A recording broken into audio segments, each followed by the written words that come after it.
Olá! E se uma história com mais de 2000 anos pudesse ser usada como uma lupa para analisar uma organização moderna?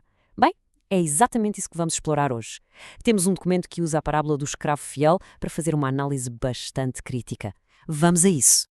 Ok, mas antes de entrarmos a fundo na análise, é mesmo importante percebermos a ferramenta que está a ser usada. Então, afinal, o que é uma parábola, segundo a perspectiva deste documento? Bem, a definição é bastante direta, na verdade. Uma parábola é, no fundo, uma história curta com um significado bem mais profundo. A palavra em si vem do grego parabolé, que quer dizer comparação. A ideia é essa mesma. A história funciona como um espelho a refletir uma verdade maior. E as parábolas têm assim umas três características-chave. Primeiro, o realismo. Usam cenários do dia a dia, coisas como agricultura, relações familiares, nada de fantasia.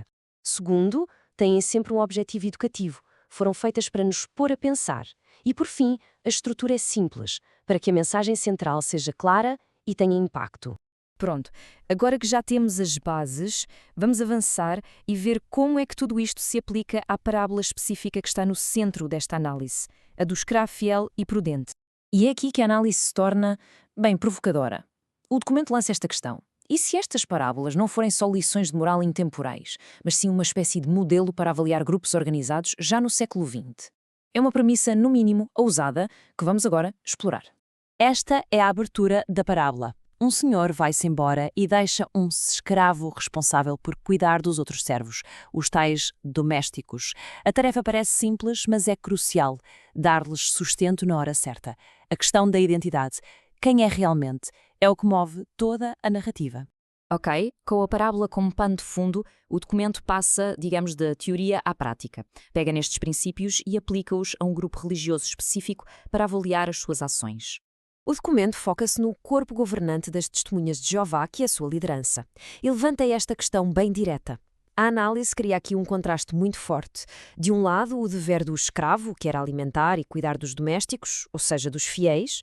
Do outro, a alegação de acumulação de riqueza. O que o documento pergunta é se estas ações são compatíveis com o papel do servo fiel e prudente. Ora, o interessante aqui é ver como a parábola destila a escolha moral a um contraste absoluto, quase a preto e branco. De um lado, o dever cumprido, alimentar, cuidar. Do outro, o puro abuso de poder, violência, negligência e só pensar em si mesmo. Na história, não há meio termo. E para reforçar o seu argumento, o documento vai buscar um princípio teológico mais amplo, usando-o como um critério universal para, no fundo, testar a identidade e a retidão de qualquer grupo. Este versículo é apresentado quase como um teste de fogo. Segundo o texto, a identidade espiritual não se define por palavras, mas sim por ações. A prática da justiça e o amor pelos outros é que são os marcadores que distinguem uma origem da outra.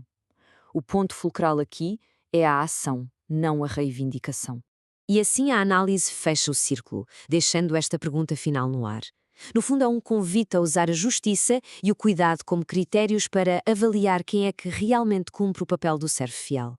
No final de contas, o desafio não é só interpretar uma história antiga, mas usar os seus princípios para julgar as ações que vemos hoje. Uma reflexão, sem dúvida, poderosa